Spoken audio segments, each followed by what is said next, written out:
नमस्ते स्टूडेंट्स। आज हम जानेंगे दुनिया की प्राचीन सभ्यताओं के बारे में। Harappan civilisation, Mesopotamian civilisation, Egyptian civilisation और चाइनीज सिविलाइजेशन। आज के इस एक्सप्लेनर में हम इन अमेजिंग एंशिएंट वर्ल्ड्स को एक्सप्लोर करेंगे, जो वो जगहें थे जहां से एक्चुअली हमारी ह्यूमन सोसाइटी की फाउंडेशन रखी गई थी। सोचिए जरा, हजारों साल पहले जब ना कोई मॉडर्न टेक्नोलॉजी थी, ना इंटरनेट और ना ही बड़ी बड़ी मशीन्स, तब इन एंशिएंट सोसाइटीज ने अपना जीवन कैसे बिताया होगा। उन्होंने इतने विशाल शहर कैसे बनाए, उनका रहन सहन कैसा था, उन्होंने ट्रेड कैसे किया। ये सब सच में किसी मिस्ट्री से कम नहीं है। तो चलिए इस मिस्ट्री को थोड़ा और करीब से समझते हैं। आज के इस रोड मैप में हम कवर करेंगे पहला, द हड़प्पन सिविलाइजेशन, दूसरा, मेसोपोटामियन सिविलाइजेशन, तीसरा, द इजिप्शियन सिविलाइजेशन, चौथा, द चाइनीज सिविलाइजेशन और आखिर में नंबर 5, इन सभी प्राचीन सभ्यताओं का एक कंपैरिजन। तो शुरू करते हैं नंबर 1 से, द हड़प्पन सिविलाइजेशन यानी इंडस वैली के मार्वल्स। इंडस वैली के मैप पर अगर आप देखें तो हड़प्पा, मोहेंजोदारो और धौलावीरा इस सभ्यता के सबसे मेन शहर थे। यहाँ के लोगों की डेली लाइफ काफी ऑर्गेनाइज थी। खेती, बर्तन बनाना, शिल्पकारी, ये सब उनके मेन ऑक्यूपेशंस थे। उनकी इकोनॉमी बहुत स्ट्रॉन्ग थी और सबसे दिलचस्प बात थी इनके यूनिक सील्स। ये सील्स एक्टिव ट्रेड और व्यापार के लिए यूज होते थे। इट्स ऑलमोस्ट लाइक उनका अपना एक एंशिएंट बारकोड सिस्टम था। इनका टाउन प्लानिंग देखकर तो आज के इंजीनियर्स भी हैरान रह जाएं। उनका एडवांस ड्रेनेज सिस्टम और खास तौर पर मोहेंजोदारो का मशहूर द ग्रेट बाथ, ये क्लियर प्रूफ है कि वो पब्लिक आर्किटेक्चर और साफ सफाई को कितना ज्यादा इंपॉर्टेंस देते थे। इनका urban layout literally mind blowing और हाईली ऑर्गेनाइज था। अब आते हैं नंबर 2 पर, मेसोपोटामियन सिविलाइजेशन, जिसे हम क्रेडल ऑफ सिविलाइजेशन भी कहते हैं। अगर हम मेसोपोटामिया शब्द का अर्थ समझें तो इसका लिटरल मीनिंग होता है 2 नदियों के बीच की भूमि। और ये 2 विशाल नदियां थीं, टाइग्रिस और यूफ्रेट्स। इन्हीं 2 नदियों के फर्टाइल प्लेन्स पर यह महान सभ्यता फली फूली और डेवलप हुई। देखिए, मेसोपोटामिया में अर्ली सिटीज और ट्रेड का जबरदस्त डेवलपमेंट हुआ। वहाँ एक मजबूत पॉलिटिकल सिस्टम था जिसे पावरफुल किंग्स रूल करते थे।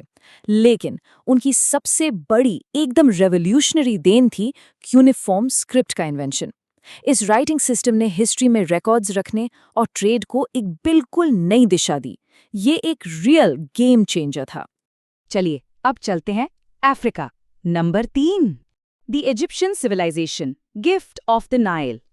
नाइल रिवर यानी नील नदी इस सोसाइटी की लाइफलाइन थी। इस नदी ने यहाँ खेती को पॉसिबल बनाया, जिससे उनके सुप्रीम रूलर्स, जिन्हें फेरोज कहा जाता था, उन्हें विशाल पिरामिड्स बनाने का आदेश देने का रिसोर्स मिला। इस ग्रैंड स्केल के कंस्ट्रक्शन ने मैथमेटिक्स और आर्किटेक्चर को नेक्स्ट लेवल पर एडवांस किया। अब इस सोशल स्ट्रक्चर को देखिए। एंशिएंट इजिप्ट की सोसाइटी एक रिजिड पिरामिड की तरह खड़ी थी। सबसे ऊपर थे सुप्रीम लीडर यानी फेरो। नंबर 2 पर थे प्रीस्ट्स और नोबल्स, जिनका स्टेटस बहुत हाई था। फिर आते थे सोल्जर्स, उसके बाद फार्मर्स और सबसे नीचे थे स्लेव्स। ये स्ट्रिक्ट हायरार्की इनके समाज को पूरी तरह कंट्रोल करती थी। इनका कल्चर डीपली उनके रिलीजियस बिलीफ्स पर बेस्ड था और इनका सबसे बड़ा विश्वास था मृत्यु के बाद के जीवन में, यानी आफ्टर लाइफ। इसीलिए इन्होंने ममिफिकेशन की फेमस प्रैक्टिस शुरू की, जिसमें वो बॉडीज को प्रिजर्व करते थे ताकि आफ्टर लाइफ में वो बिल्कुल सेफ रहें। It's kind of fascinating, right? अब ईस्ट की तरफ चलते हैं। Number 4, the Chinese civilisation, innovations of the east. ये सभ्यता हुआंगहे रिवर, जिसे येलो रिवर भी कहते हैं, उसके किनारे शुरू हुई थी। यहाँ अर्ली डायनेस्टीज ने रूल किया और एक काफी advanced, highly structured administration system setup किया, जिसने एक डीपली रूटेड चाइनीज कल्चर की मजबूत नींव रखी। और हाँ, इन अर्ली डायनेस्टीज ने दुनिया को ऐसी चीजें दी जिन्होंने लिटरली मानवता को बदल कर रख दिया। बेहतरीन सिल्क प्रोडक्शन, पेपर का इन्वेंशन और डायरेक्शन के लिए कंपास। सोचिए जरा, इन इनक्रेडिबल इन्वेंशंस के बिना आज हमारी दुनिया कैसी होती। ओके, अब आते हैं हमारे फाइनल पार्ट पर। Number 5, comparing ancient civilisations. अगर हम इन चारों सिविलाइजेशंस को एक साथ कंपेयर करें तो क्लियर होता है कि सभी सिविलाइजेशंस बड़ी नदियों के किनारे ही बसे थे।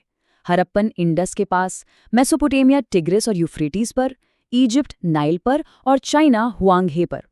सबके पास अपनी यूनिक स्क्रिप्ट्स थीं, उनके गवर्नमेंट्स के तरीके अलग थे और सबकी आर्किटेक्चर का स्टाइल डिस्टिंक्ट था। एक जैसी बेसिक नींव होने के बाद भी उन्होंने बहुत ही डाइवर्स और आकर्षक तरीके से अपने अपने समाज को शेप किया। अगर हम स्पेसिफिकली इजिप्ट और मेसोपोटामिया के सोशल और पॉलिटिकल स्ट्रक्चर्स को कंपेयर करें तो काफी बड़ा कॉन्ट्रास्ट दिखता है। इजिप्ट में फेरो सुप्रीम रूलर था और सोसाइटी रिलीजन सेंटर थी, जहां प्रीस्ट्स और नोबल्स का स्टेटस बेहद हाई था।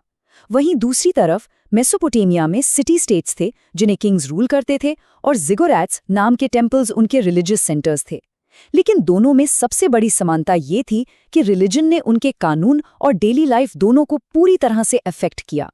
तो इस पूरे एक्सप्लेनर का कंक्लूजन क्या है?